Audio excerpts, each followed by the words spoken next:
Hello, Cutting Chai family. This is your host and दोस्त Nadeem and I welcome you all to Cutting Chai episode. आज हम आपको मिलाने वाले हैं बहुत ही स्पेशल गेस्ट है जो हमारे आज जितने भी फिटनेस फ्रीक और यहाँ पे स्पोर्ट्स लवर हैं उनको बहुत सारी चीज़ें सीखने को मिलेंगी. So we have a very special guest with us today, doctor Sudhir Singh Rathore. तो एक बार हम सर का स्वागत करते हैं. सर, आपका बहुत बहुत स्वागत है. Thank you thank you. तो सर, जैसे कि यहाँ पे आपको मैंने बताया कि जैसे आप फिजियोथेरेपिस्ट हैं, हाँ तो जी। हम चाहेंगे कि पहले तो बहुत सारे लोगों को इस टर्म का एक्चुअल मीनिंग नहीं पता या फिर उनको नहीं पता मेडिकल वर्ल्ड में क्या होता है. तो मैं चाहता हूँ एक बार लोगों को थोड़ा क्लियर करें. फिजियोथेरेपी अगर हम एक्चुअल में करें तो ये दो वर्ड हैं, फिजिकल जी थेरेपिस्ट, जी. जो फिजिकली जितनी भी प्रॉब्लम्स हैं उनको वापस अलाइन करते हैं, ठीक करते हैं, उसे कहते हैं फिजिकल थेरेपिस्ट. जी जैसे फॉर एग्जांपल साइकोथेरेपिस्ट होते हैं, वो साइकोलॉजिकली थेरेपी दे करके उसको पेशेंट को ठीक करते हैं. ऐसे ही हम लोग फिजिकली पेशेंट को ठीक करते हैं. जैसे मेरा फील्ड है स्पोर्ट्स का, ऑर्थो का, इसमें तो हम लोग उनको उनके मसल्स का जो है वापस स्ट्रेंथ डेवलप करवाते हैं. उनकी जो इंजरीज हैं, किसी को कोई पेन ऐसा हो रहा है जो कि मेडिसिन से नहीं रिलीफ हो रहा है, जी. तो उसको हम फिजिकली एक्सरसाइज करा के, उसको कुछ मैनुअल्स करके, उसको कुछ हैं अदर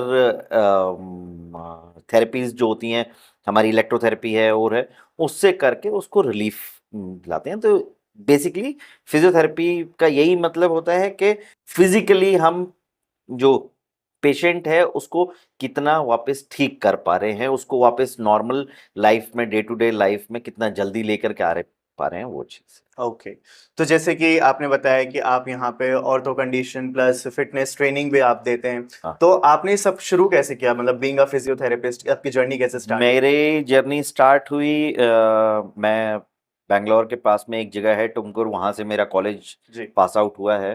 तो मैं जब इंटर्न कर रहा था तो उस टाइम पे जो हमारे इंटर्न हेड थी madam, she was very good. वो यूएस से आई थी और वो भी बहुत एंथुसियास्टिक थी स्पोर्ट्स के फील्ड में.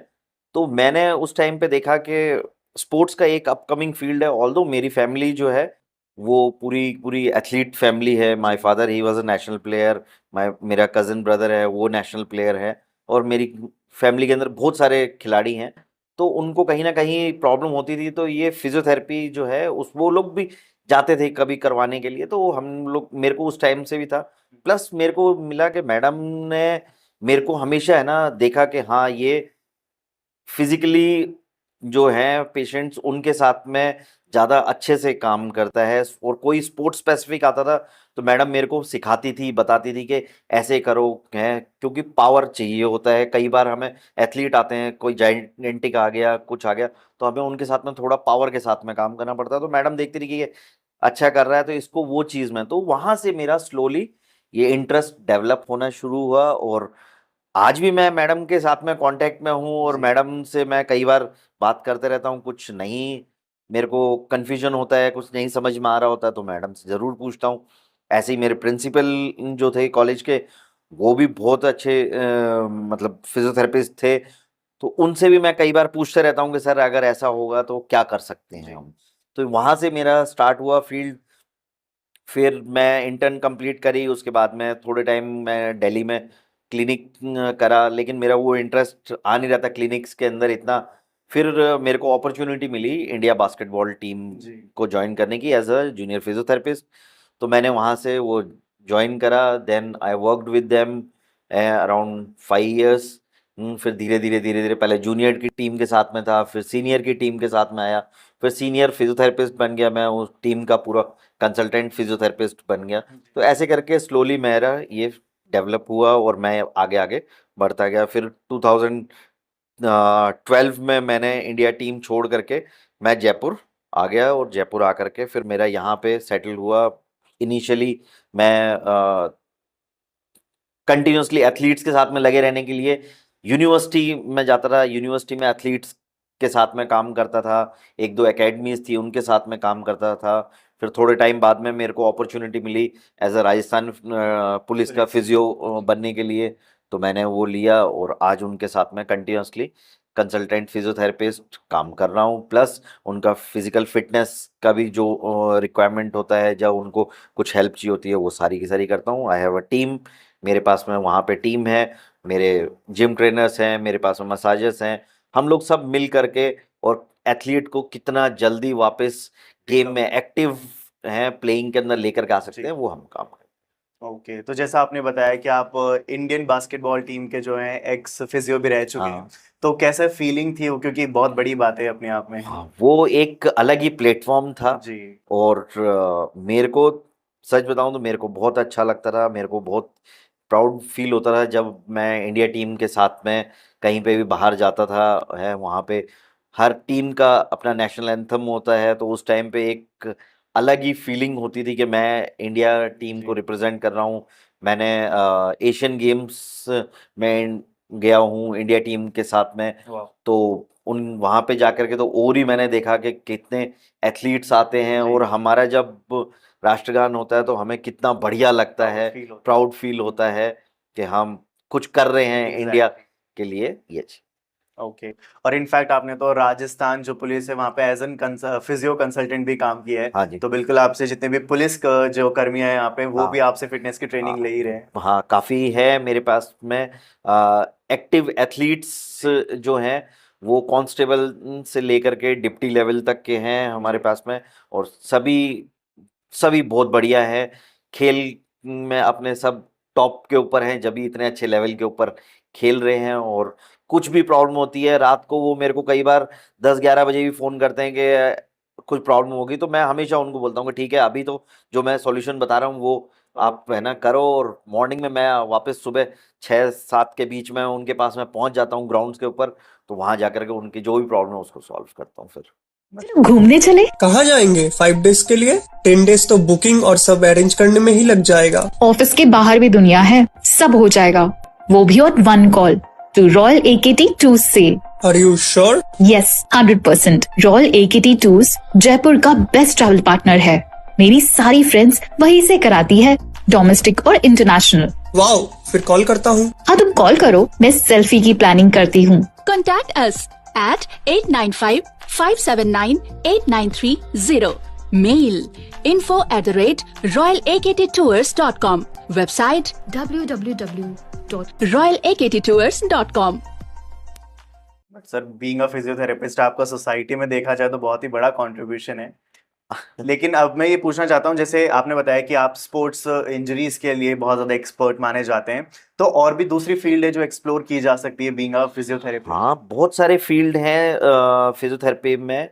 जब मैं काम कर रहा हूँ स्पोर्ट्स के साथ में एंड ऑर्थो कंडीशंस में, मेरे कई कलीग्स हैं, फ्रेंड्स हैं जो न्यूरो कंडीशंस में काम करते हैं, कुछ कार्डियो में काम करते हैं, कुछ आईसीयू में काम करते हैं, कुछ पीडियाट्रिक जो बच्चे होते हैं, पीडियाट्रिक कंडीशंस होती हैं, उनके अंदर काम कर रहे हैं। तो there are so many fields जहाँ पे आज की डेट में फिजियोथेरेपिस्ट काफ़ी अच्छा कर रहे हैं।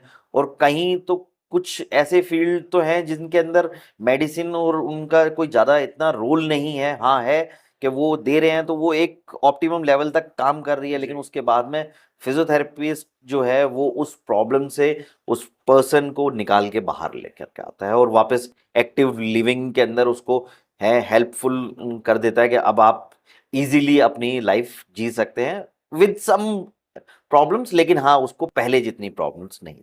ओके। लेकिन सर, जैसा कि मैं देख पा रहा हूँ, समझ पा रहा हूँ, आपकी जर्नी को सुनने के बाद बहुत सारे लोग आपको आइडियलाइज करेंगे, आपको फॉलो करेंगे। तो मैं जानना चाहता हूँ, जब आप अपनी जर्नी को फॉलो कर रहे थे तो आपके लिए कोई इंस्पिरेशन था?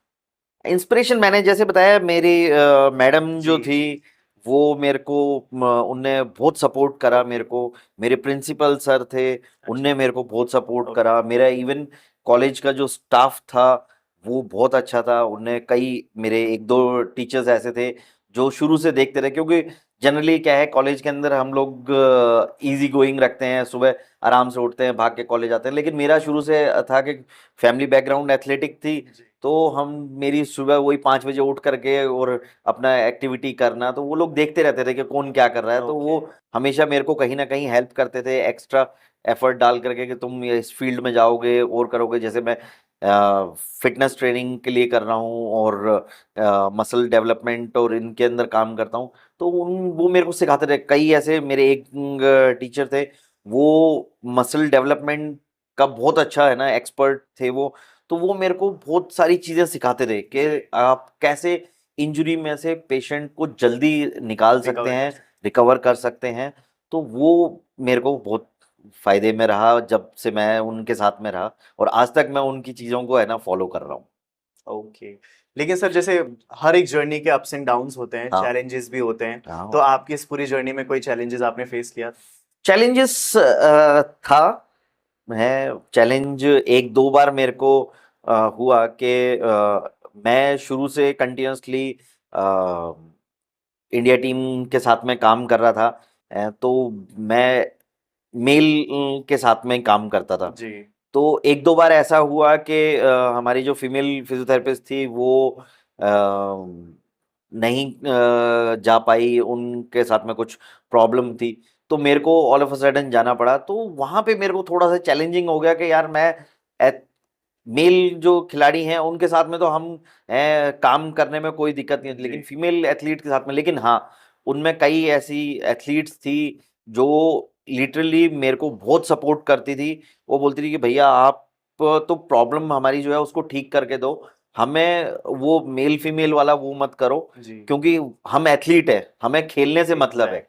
हमें ये मेल फीमेल वाला नहीं है। तो आप हमें एज ए एथलीट ट्रीट करो, हमारे ऊपर वो चीज़ मत करो। तो वो वहाँ पे थोड़ा सा चैलेंज था, लेकिन उससे फिर जब मैंने उनके साथ में कंटिन्यूसली काम करा, एक बार दो बार गया, तो फिर वो मेरे को इजी गोइंग हो गया। फिर उसके बाद में चैलेंजिंग सेकंड आया कि जब मैं इंडिया टीम छोड़ करके यहाँ जयपुर आया, जी। तो यहाँ पे हार्डली मेरे एक दो फ्रेंड्स थे जिन जो काम कर रहे थे। तो यहाँ पे फिर वापस धीरे धीरे डेवलप करने में तो मेरे फ्रेंड्स की मैंने थोड़ी हेल्प ली। फिर मैं जैसे बताया यूनिवर्सिटी जाता था, तो यूनिवर्सिटी में वहाँ पे एथलीट्स जो थे मेरे काफ़ी अच्छे क्लोज फ्रेंड्स भी थे, तो उनने मेरे को बहुत हेल्प करी, और धीरे धीरे फिर वापस मैं डेवलप कर पाया। आज आप लोगों के सामने इसीलिए हूँ। What incredible journey. जैसे लेकिन सर सिंस आपने एक बहुत लंबा जो है करियर स्पैन देखा है बीइंग अ फिजियोथेरेपिस्ट, तो मैं जानना चाहूंगा कोई ऐसे स्पेशल केस जो आपके सामने आया हो जो आपको अभी तक याद हो?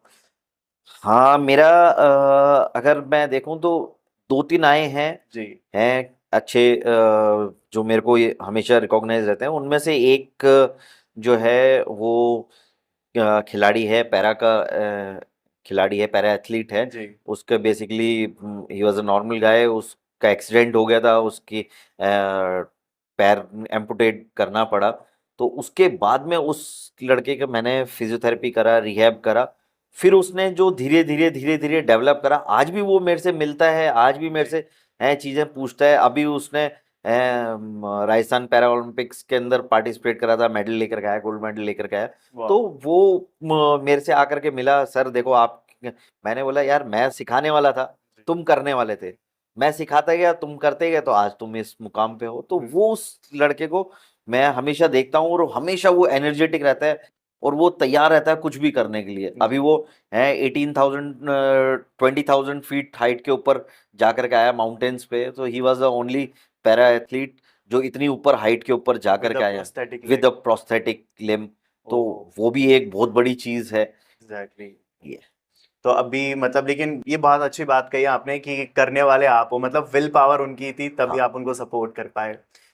ऑब्वियसली फिजियोथेरेपिस्ट हमेशा आपको फिजिकली फिजिकली ठीक करेगा। जी। हम मैं पर्सनली, क्योंकि मैंने खिलाड़ियों के साथ में काम करा है, जी। तो मैं साइकोलॉजिकल भी उनको हमेशा बूस्ट करता रहता हूँ Okay. कि तुम इस इंजरी से निकलोगे जल्दी, अपना है ना वापस स्टार्ट कर पाओगे। तो वो साइकोलॉजिकल बूस्टअप जो है वो भी बहुत ज़्यादा ज़रूरी है, और वो कर साइमल्टेनियसली फिजिकल रिहैब के साथ में भी चलता रहता है। तो खिलाड़ी बहुत जल्दी तैयार होता है। इवन खिलाड़ी नहीं भी है, नॉर्मल पर्सन भी है, तो उसको अगर हम पॉजिटिविटी के अंदर लेकर के चलते हैं कि तुम बहुत जल्दी सही हो जाओगे, कोई दिक्कत नहीं है, और ये सब छोटी मोटी चीज़ें, इनसे तो रिकवर हो सकते हैं। तो बहुत जल्दी रिकवरी, जब पॉजिटिव रहेगा तो रिकवरी बहुत फास्ट होगी, उससे वो जल्दी तैयार हो जाता है। ओके। तो सर मेरा अगला सवाल यही था कि जैसे सिंस आपने बताया कि आप बहुत सारे अलग अलग पर्सनालिटीज के साथ भी जो है काम कर चुके हो, बहुत सारे स्पोर्ट्स एथलीट के साथ हाँ। काम कर चुके हो, तो कोई भी एक ऐसा एक्सपीरियंस जो शायद आप शेयर कर सको हमारे साथ जो बाकी दूसरे दर्शकों के लिए भी हेल्पफुल रहे, क्योंकि बहुत सारे दर्शक जो है इस वाली फील्ड को परस्यू करना चाहते हैं तो वो उनसे रिलेट कर पाएंगे। ऐसे तो बहुत सारी चीजें हैं, पर्टिकुलरली अगर मैं बोलूं कि उसको रिलेट करने के लिए, जी। तो मेरा एक एथलीट था, वो इंटरनेशनल बास्केटबॉल खिलाड़ी था। ओके।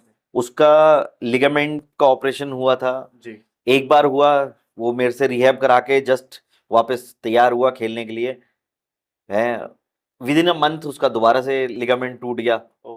तो फिर वो उस काफ़ी परेशान हो गया कि अभी तो ठीक कराया था, फिर वापस मैंने उसको वापस पॉजिटिव रखा कि मैं कोई नहीं यार, ये तो कई बार टूट जाता जी। है, क्या कर सकते हैं। तो ऐसे करके उसका 3 बार वो लिगामेंट विद इन, मैं जब तक इंडिया टीम में था तो उस टाइम तक 3 बार उसका टूटा था। और वो हमेशा यही था कि वो होते साथ ही वो आता था मेरे पास में और बोलता था भैया ये हो गया, अब क्या करना है, नेक्स्ट स्टेप क्या है, तो वो करके और वापस मेरे को तो खेलना है, तैयार होना है। जी। तो वो चीज़ मैं हमेशा याद रखता हूँ कि खिलाड़ी, एक जो एक्चुअल खिलाड़ी है, फाइट करने के लिए तैयार रहता है, वो अपने बॉडी के ऊपर भी कितना ध्यान देता है और कितना जल्दी वो रिकवर करना चाहता है, और साथ में हम उसकी कितनी ज़्यादा हेल्प कर सकते हैं वो कर। सर जैसे बहुत सारे लोगों को ना फिजियोथेरेपी को लेकर ही बहुत सारे मिसकंसेप्शंस होते हैं, बहुत कॉमन कॉमन, तो आप उनको मिसकंसेप्शंस को यहाँ पे हमारे दर्शकों के साथ क्लियर कर सकते हैं। हाँ, मिसकंसेप्शंस होते हैं कई बार। लोगों को लगता है कि फिजियोथेरेपिस्ट है वो आएगा और वो आपको है ना कंटिन्यूसली वो मशीन लगाते रहेगा, वो आपको है ज़बरदस्ती है ना वो एक्सरसाइज कराएगा या वो कराएगा, ऐसा नहीं होता है। जो अच्छे फिजियोथेरेपिस्ट हैं, जो चाह रहे हैं कि मैं जल्दी है पेशेंट को ट्रीट करके वो ठीक करूं, तो वो लोग विद इन वीक और 10 डेज में उनकी जो प्रॉब्लम्स हैं उनसे उसको बाहर निकाल लेते हैं। ऑल ऑफ अ सडन एक है चुटकी में तो हो नहीं सकता, लेकिन मिनिमम 5 सीटिंग, हम बोलते हैं कि मिनिमम 5 सीटिंग में आपको है 30-40% रिजल्ट मिल जाएगा। ठीक है, कई बार मिल भी जाता है, कई बार कंडीशन पुरानी होती है उसमें नहीं मिल पाता, तो उसमें थोड़ा सा ज़्यादा देना पड़ता है, तो वो एक है। दूसरा मिसकंसेप्शन रहता है कि मसाजर जो होते हैं, कई ऐसे हैं जो वो मसाजर एज अ फिजियोथेरेपिस्ट भी है ना कहीं जाते हैं काम करते हैं, जी जी। तो वो कहीं ना कहीं हमारे फील्ड को डाउन कर रहे होते हैं। तो वो एग्जैक्ट। हम अलग हैं, वो अलग हैं। कई जो है योगा ट्रेनर्स हैं उनका काम अलग है, हमारा काम अलग है, लेकिन वो भी कहीं ना कहीं, क्योंकि इक्विपमेंट तो हर कोई खरीद लेता है, चलाना भी सीख लेता है, लेकिन एक्चुअल प्रॉब्लम के ऊपर काम कैसे उस इक्विपमेंट का लेना है और वो करना है, वो तो हम लोग को मालूम है। हमने पढ़ाई करी है, मेरे फेटर्निटी में जितने भी फिजियोथेरेपिस्ट हैं, हम लोगों ने हैं पढ़ाई करके वो सीखा है, और उस चीज़ के ऊपर कैसे इम्प्लीमेंट करना है, कैसे करना है वो। लेकिन वो कई लोगों को कॉन्सेप्ट गलत हो जाता है कि वो आएंगे वो तो योगा वाले हैं, जी। या वो मसाजर हैं, या वो XYZ हैं, तो वो चीज़ नहीं है। हमारा फील्ड जो है वो थोड़ा सा अलग है। हम with the help of equipment, with the help of exercise patient को जल्दी ठीक करते और इसके लिए भी प्रॉपर एक स्टडी और बाकी पूरी प्रैक्टिस होती है, उसके बाद ही कहीं जाके एक फिजियोथेरेपिस्ट जो है बन पाते हैं, हैं। बन पाते और एक और चीज, कायरोप्रैक्टर और फिजियोथेरेपिस्ट दोनों अलग अलग हैं। चीज बहुत है। अलग चीज़ है। एग्जैक्ट। कायरोप्रैक्टिशनर्स अगर हम बोलें एग्जैक्टली, सो जो अपने यहाँ पे देसी पहलवान होते हैं, जी जी। कायरोप्रैक्टिशनर्स जो फॉरेन में होते हैं, वो अपनी खुद की टेक्निक्स डेवलप करते हैं। जी। वो कहीं जा करके, और वो ऐसे नहीं कि वो उसको कर रहे हैं कोई कॉलेज में जाके डिग्री ले रहे हैं या नहीं, वो अपनी टेक्निक्स डेवलप करते हैं धीरे धीरे धीरे धीरे, डे बाय डे। और वो उसके बारे में कुछ कुछ पढ़ते रहते हैं, लिखते भी रहते हैं, थीसिस भी तैयार करते हैं, तो वो फिर उसको जर्नल्स में निकालते भी हैं, वो बताते भी हैं लोगों को ये ऐसे होगा। और हमारा जो फील्ड है, हमारा कायरो प्रैक्टिशनर से एकदम ही अलग फील्ड है। जी। हम लोग कभी भी कोई ऐसा झटका दे करके, जो कायरो प्रैक्टिशनर जनरली आपने यूट्यूब पे देखा होगा और कहीं देखा होगा, वो एक क्रैकलिंग साउंड निकालते हैं एग्जैक्टली। और करते हैं, वो हम लोग वैसा काम नहीं करते। हम पेशेंट के मसल के अकॉर्डिंगली, बोन के अकॉर्डिंगली उसको हील करते हैं, ट्रीट करते हैं। और प्रॉपर बीएमआई होता है उसके बाद सब सारी सब चीजें। चीज हम उस वही बोला ना, मसल को देखते हैं, उसका मसल Exactly. कैसा है। अगर मसल बहुत टाइट है और अगर हमने उसको स्ट्रेच कराने की कोशिश करी या कुछ करा तो उसमें इंजरी होने के चांस हो गए। True. तो पहले मसल को नॉर्मलाइज करते हैं, उसकी वापस सॉफ्ट करते हैं, उसके बाद में उसको स्ट्रेच कराते हैं, ना कि एकदम से सीधा झटका दिया और उसको खोलने की कोशिश करी। जी। तो वो खोलने की कोशिश में कई कायरो प्रैक्टिशनर्स हैं जो बहुत अच्छा काम करते हैं, क्योंकि वो धीरे धीरे धीरे पिछले 10 साल से वो लगे हुए हैं और वो उस पॉइंट पे पहुंच गए हैं कि वो एक क्लिक के अंदर वो खोल देते हैं। जी। लेकिन मैक्सिमम जो है वो उनको देख करके नए जो है वो करते हैं कोशिश, और कहीं ना कहीं खिलाड़ी को फंसा देते हैं जी। या जनरल आदमी को है ना उसके अंदर फंसा देते हैं और वो इंजरी हो जाती है। इंजरी हो जाती है। हाँ। तो सर आपने तो बहुत सारे पेशेंट्स को जो स्पोर्ट्स इंजरीज के हैं या फिर औरतों से रिलेटेड हैं, बहुत सारे लोगों को ट्रीट किया ही है। तो मैं चाहूंगा कि आज आप ये बताएं कि बहुत सारे लोग कॉमन प्रॉब्लम्स लेकर आते होंगे जो बहुत कॉमन है, तो आप उनको शेयर करना चाहें और उनके क्या सोल्यूशंस हैं वो भी हम साथ। देखिए, सॉल्यूशन प्रॉब्लम्स पहले है कि आज की डेट में मेरे पास मैं एथलीट्स को छोड़ करके मैं जी। जनरल आदमी के लिए बताऊं तो मैक्सिमम मेरे पास में और दूसरे जो फिजियोथेरेपिस्ट हैं उनके पास में, ज़्यादातर के पास में बैक पेन, सर्वाइकल पेन, जी। इसी के पेशेंट आते हैं, क्योंकि सिडेंटरी लाइफस्टाइल से, बैड पोस्चर से ये प्रॉब्लम्स हो रही हैं आज की डेट में। जो आईटी फील्ड वाले हैं वो लॉन्ग सिटिंग कंप्यूटर पे काम करते हैं तो उनके सर्वाइकल में, बैक में प्रॉब्लम होते हैं। एग्जैक्टली। मोबाइल जरा देखते हैं उनके भी यही सेम प्रॉब्लम होती है। तो उनके लिए, हर एक के लिए एक सेम लाइन ऑफ ट्रीटमेंट नहीं होता। जी। हर एक का लाइन ऑफ ट्रीटमेंट डिफरेंट। मैं एज अ फिजियोथेरेपिस्ट उसको अलग देखता हूँ, ओके। सबको एक जैसा नहीं देखता। और मैक्सिमम जो फिजियोथेरेपिस्ट हैं वो हर एक के साथ में थोड़ा थोड़ा थोड़ा थोड़ा अलग काम करते हैं, क्योंकि किसी के मसल टाइट है तो उसको वैसे काम करना है, किसी का पूरा बॉडी स्ट्रक्चर तिरछा हो गया है थोड़े टाइम के बाद में तो उसको वो वैसे ठीक करेंगे। तो वो अलग अलग ट्रीटमेंट प्लान होता है, अलग अलग प्रॉब्लम्स के हिसाब से, हर आदमी के हिसाब से वो हम करते हैं। ओके। सर जैसे बहुत सारे दर्शक हैं जो फिजियोथेरेपिस्ट बनना चाहते हैं, पूरी इस वाली फील्ड में जाना चाहते हैं, तो आप उनको कुछ एडवाइस करना चाहें तो। हाँ ज़रूर, फिजियोथेरेपिस्ट का फील्ड बहुत अच्छा फील्ड है। आप बहुत कुछ कर सकते हैं इसके अंदर। आप एनर्जेटिक कितना है, आप में एनर्जी लेवल कितना है, जी। उतना ही आप आगे जा सकते हैं। हर एक फील्ड में एनर्जी लेवल चाहिए होता है, लेकिन फिजियोथेरेपी में जैसे मैंने सबसे पहला चीज़ बोला था, फिजिकल थेरेपिस्ट, आप फिजिकली कितना आप स्ट्रांग हैं, फिजिकली कितना आप काम कर सकते हैं, उतना ही आप आगे बढ़ सकते हैं। ओके। तो सर इनफैक्ट मतलब बहुत सारे लोगों को आपसे इतनी ज़्यादा हेल्प मिली है, तो मैं चाहता हूं कि हमारे दर्शक भी अगर कोई किसी स्पोर्ट्स इंजरी से या फिर औरतों से रिलेटेड कोई भी इशू है तो वो आपसे जुड़ सके। तो आप बता सकते हैं कि अगर कोई हमारा दर्शक आपसे कनेक्ट होना चाहे तो। आप में से कोई भी मेरे से मिलना चाहता है, मेरे से कुछ सवाल पूछना चाहता है, तो गूगल के ऊपर जयपुर स्पोर्ट्स फिजियो लिखेंगे तो मेरा पेज आ जाएगा। उसमें मेरा कॉन्टैक्ट नंबर भी है, वैसे भी 9314255136 मेरा कॉन्टैक्ट नंबर है। आप कभी भी मेरे से कांटेक्ट कर सकते हैं, मेरे को एक व्हाट्सएप पे मैसेज डाल दें अपना जो भी प्रॉब्लम्स हैं उसके रिगार्डिंगली, तो मैं एक बार वो देख करके, और अगर आपको मैं फिजिकली देख सकूं तो वो सबसे बेस्ट रहता है। क्योंकि फिजिकल थेरेपिस्ट, हम फिजिकली जब तक पेशेंट को देखें नहीं, जब तक पूरा है ना कॉन्सेप्ट क्लियर नहीं होगा हमारा, और हम उसको और बेहतर तरीके से जब ही बता पाएंगे जब हमारे सामने पेशेंट होगा। एग्जैक्टली। हम आप टेलीफोनिकली करेंगे तो मैं एक जनरल चीज़ आपको बता दूंगा, ये कर लीजिए, ये कर लीजिए, लेकिन जब आप मेरे सामने होंगे तो मैं आपको और ज़्यादा अच्छे से बता पाऊंगा कि आप ये करेंगे तो आपको 100% रिजल्ट मिले। बिल्कुल। तो आई होप आप सभी ने नोट कर लिया होगा। सर की जो कॉन्टैक्ट डिटेल्स है वो आपको इंटरनेट से मिल जाएंगी और सर से आप कनेक्ट कर सकते हैं। और सर मुझे और मेरे दर्शकों को आई होप आप बहुत बहुत मज़ा आया आज आपसे मिलकर, Thank बातें you. कर मुझे बहुत कुछ सीखने को मिला पर्सनली। थैंक यू, थैंक तो यू। आप ऐसे ही आते रहिएगा कटिंग चाय जरूर, में, और जरूर। कटिंग चाय की पूरी आप बुलाते रहेंगे, हम आते रहेंगे। बिल्कुल सर, बिल्कुल। तो ठीक है। कटिंग चाय की पूरी टीम की ओर से आपको शुभकामनाएं। Thank you thank so much thank you. Sir.